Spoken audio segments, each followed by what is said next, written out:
ভাই জানিস এই মাসে অফিসে এত কাজের চাপ, একটু খাওয়া আর ঘুমানোর সময় পাচ্ছি না, আর ঘুরতে যাওয়া তো দূরের কথা। হ্যাঁ সেটাই তো দেখছি। আর এত চাপের মধ্যে না পল্লবীর সাথেও দেখা করতে পারছি না। ও মনে হয় আমার উপর খুব রেগে আছে রে। আচ্ছা একটা কাজ কর না, ওর বাড়ির পাশে যে মাঠটা আছে না, ওখানে ওয়েট করছে আমার জন্য। যেতে পথে চল ওর সাথে দেখা করে যাই। আচ্ছা ঠিক আছে চল।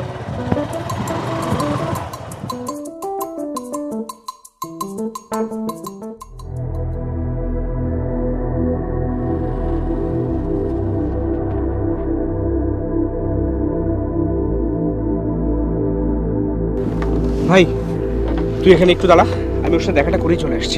দেখিস আবার বেশি সময় নিস না, তাহলে কিন্তু অফিসে যেতে লেট হয়ে যাবে। আচ্ছা ঠিক আছে।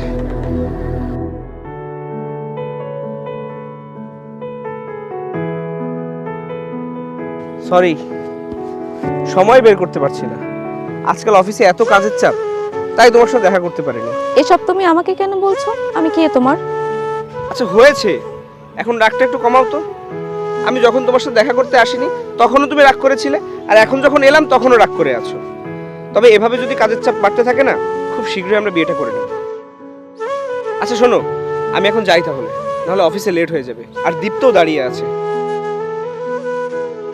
ও তা দীপ্তকে ওখানে কেন দাঁড় করিয়ে রেখেছো? ওকে ডাকো, একসাথে দুজন চা খেয়ে যাও। না পল্লবী, অফিসে যেতে লেট হয়ে যাবে, আর তাছাড়া এখন তোমার চা খেতে গেলে সাথে বসের ঝাড়িটাও খেতে হবে। আমি এখন আসি, হ্যাঁ বাই। বাই।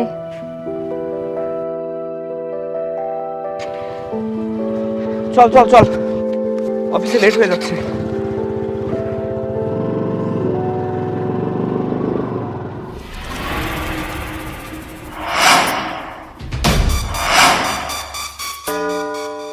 এই তোকে একটা চড় মেরেছি, তাতেই তুই থানা পর্যন্ত পৌঁছে গেছিস?